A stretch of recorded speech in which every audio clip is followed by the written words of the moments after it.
confidence to build, experiment, and prove this technology with us.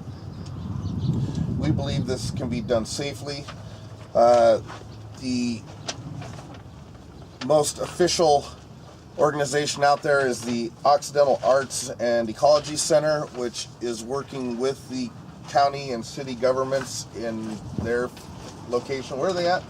Somewhere by the bay. Yeah, and they're working with Stanford and Davis. Right, they're working with Stanford and Davis to create public policy around getting these things approved.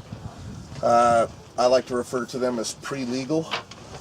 It's too good of an idea not to do.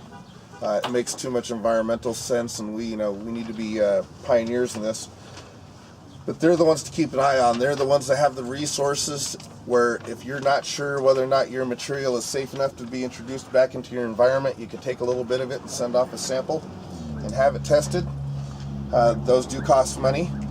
But as I understand, you could actually do it as a group where everybody takes a little sample and mixes it together and sends it in, because it only takes one to, create a fail. But as a group, if you're all doing it properly, they should all pass. But